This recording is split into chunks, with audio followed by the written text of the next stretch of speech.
Common news, सदैव सर्वांच्या सोबत।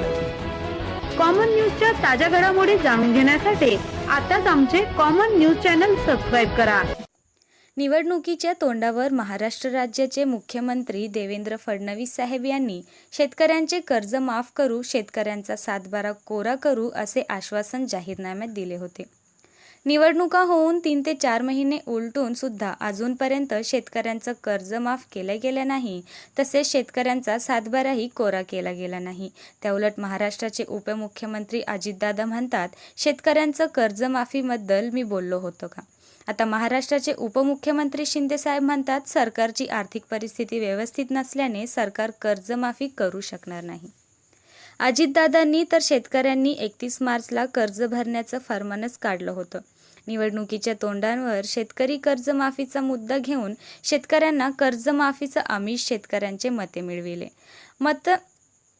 मग शेतकऱ्यांची कर्जमाफी का करीत नाही असा सवाल महाराष्ट्र स्वराज्य पक्षाचे नेते गोपाल तायडे यांनी केला आहे। ही शेतकऱ्यांची फसवणूक झाली आहे। शेतकऱ्यांना आमिष दाखवून त्यांची मते मिळविण्यात आली आहेत। शेतकऱ्यांवरती कर्जाचा बोजा वाढत चालल्याने अनेक शेतकरी आत्महत्या करीत आहेत। बँका शेतकऱ्यांना कर्ज देत नाही। सरकार सातत्याने निर्दयीपणाने वागत आहे। शासन या सर्व प्रश्नांना न्याय देईल का, हे एक मोठं कोडच आहे। निवडणुकीच्या तोंडावर शेतकऱ्यांना करिता दिलेल्या मोठ्या घोषणा शेतकऱ्यांच्या मुळावर घाव घालत आहेत। शेतकरी सध्या असमानी सुलतानी संकटात असताना शासनाकडून ठोस अशी मदत मिळत नाही। त्यामुळे गोपाल तायडे यांच्याकडून शासनाचे लक्ष वेधण्याकरिता आक्रमक होत सरकारविरोधी घोषणा देत पाण्याच्या टाकीवर चढून शोले स्टाईल आंदोलन करण्यात आले।